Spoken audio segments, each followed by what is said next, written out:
Hello, everyone, and welcome back to Wisconsin Summit 3. I am Mochi, joined by the incomparable Pow Pow. We are here for top 8 of the greatest Smash Invitational in the state of Wisconsin. How are you doing today? I'm doing great. I'm so impressed at how smoothly it has ran. Outside of Start GG deciding that Gauntlet doesn't work. But as far as, the event itself, been running really well, been a lot of fun. I think it's been the most chill out of the summits I've been to for Wisconsin. Everyone's just, the energy's been really good. I 100% agree. It was something that honestly shocked me coming into this.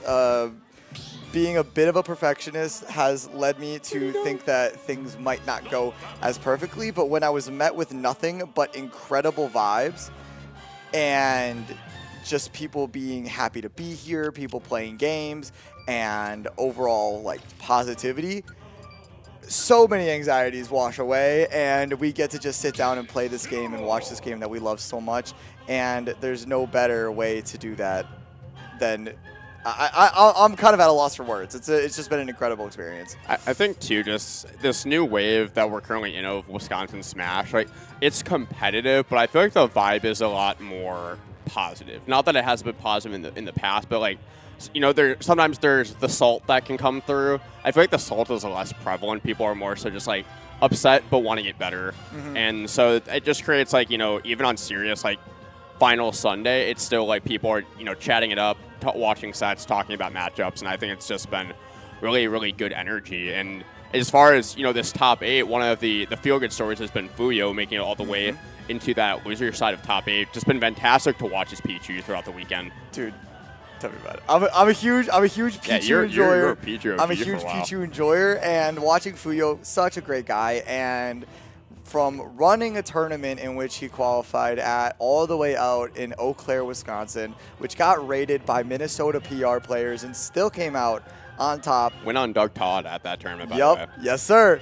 And managing to get a spot at Wisconsin Summit 3 and now in top 8 is just awesome work. But the first match we have up for top 8 is Candle versus D-Money. Candle, if you don't know, you should.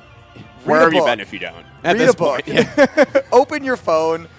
There they are, the Olimar extraordinaire. And if you live in this state and you don't know who that other competitor is, you are not a competitor, because that is none other than D-Dollars. D-Money, the Incineroar pilot himself. Cannot wait for this set. And these two have both been making some good noise out of state. Obviously, Candle's been doing it big for a long time, multiple top 10 wins in the world, but D-Money recently had a really good tournament at Dash Dance, beating Anarchy. That's a top 100 win, which is fantastic to see. So these two are definitely on the up and up, and just immediately getting into this, Wisconsin Smash Summit, sponsored by Up Esports. Yes, sir. Going to be kicking it off here on Battlefield to start this winner semi set. And we're going to start off with Olimar pulling out those Pikmin and getting as many. Ooh, quick grab, incredible grab from the platform. Not even caring about the height difference with the platform, but the revenge is going to give a little fear into Olimar, but with that purple, and white, there is no fear to be had. Big purple swinging, off stage is D-Money. No recovery, no vertical recovery, enough to get back to the stage. And nobody gets those purples out faster than Candle. Already double purple lineup on the first stock in the first 30 seconds is unbelievable. At that point, you're maybe just hoping you have one purple already, but still has that second purple on hand. Already has a flower on the top of that purple, so it's going to be a little faster, do a little more knockback. So it's up to D-Money just to try to get rid of that. And so one way to get rid of it is just to get rid of Alf's entire stock. Just a massive haymaker from the back hitbox as well. So a ton of damage and the stock, and now got that double revenge, going for the Alolan Whip. Why not at that point? And then gets a quick toss off stage, catching that where the vulnerability comes out is Candle. And another big purple back air, and that might be enough to do it, and it surely is. Candle with a commanding lead in this first game. Even though D-Money's been absolutely hanging tight in this set, it feels, as it often is with Candle, the damage racks up so fast that it almost feels like it hasn't happened. Where the Pikmin are on you, the residual damage continues to rack up, and then all of a sudden they have their double purples in hand, and you might just be dead from a shield break, which they were absolutely looking for there. Yep, and going for the shield pop, and obvious, quick and strong is the purple up smash. Candle convincing in that first game. And especially when, as good as Wisconsin Smash is, Candle has been feeling like they've been on just an upper tier. And just, you can see it there. D-Money is absolutely one of the best in Wisconsin. That was a minute-and-a-half game, I believe. And it was just done. It definitely felt like it. Capitalizing on the recovery, the not bad recovery, but it's exploitable. Recovery. Yeah. And being able to just know the arc, especially on the downward of the cross shot, to be able just to have a big purple swing out there to interrupt the recovery and to kill Incineroar, especially at 100. Incineroar, you're wanting to live to about 150, get those revenges, get those Alolan whips, but there was really no opportunity to utilize that rage for D-Money in game 1. Yeah, every time that D-Money got revenge, it was just a grab from Candle or anything to interrupt it and wait it out. But a big side B from D-Money to start this game 2 on Kalos.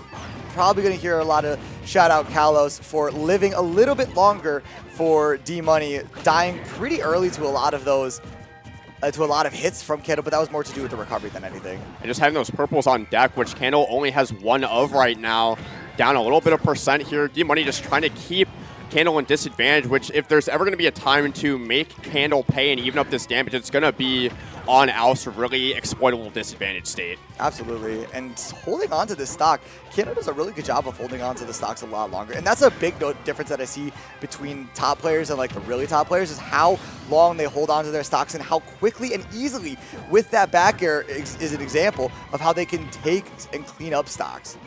Already racking up 56% on this second stock. D-Money just trying to find that last big hit. A lot from Incineroar will do it right now, but may not even get the chance. And that down air is absolutely going to seal the deal and put Candle up 3 stocks to 1. Oh my gosh, so quick. And a quick response with that up throw is D-Money.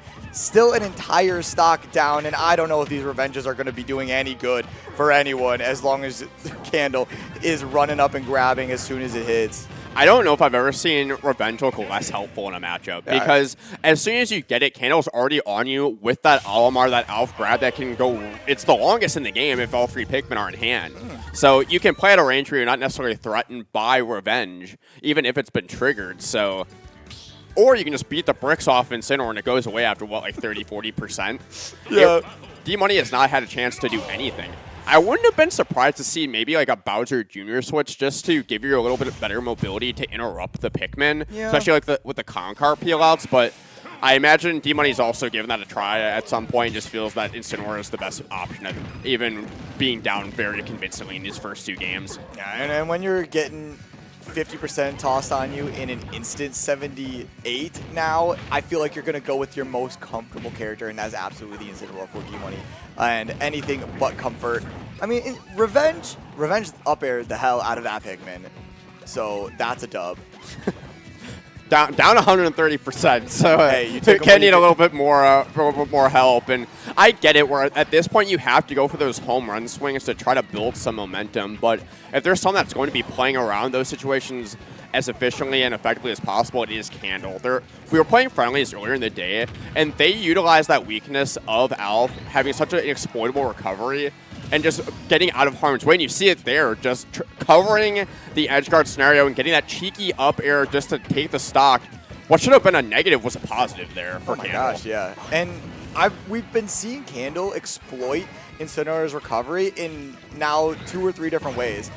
Hitting it in different spots right there, right before it starts up, and then this time baiting out the side B, but still D-Money able to get back to the stage easily, but now got that white, blue, and purple as Candle. Yeah, there's always a purple Pikmin with Candle around. You could feel the Alolan whip coming there, and Candle absolutely privy to it. Up a full stock, and we are talking about this as well before the set. The lingering purple downer might be the best ledge coverage tool in the game, especially for those 2 frames. It lingers for so long, and Candle was the best in the business at using it. Are you dead? Oh, no!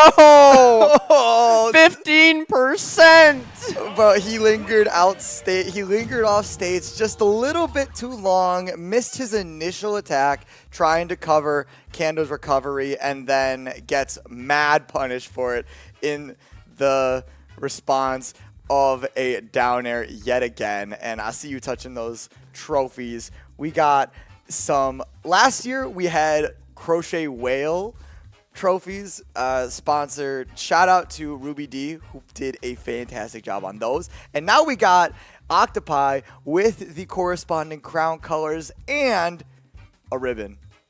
Yeah, so players are going to be competing for that first place spot for just a beautiful plushie trophy, as well as a good chunk of change with the pot. I don't know what the pot is at this event. Do you know? I do know.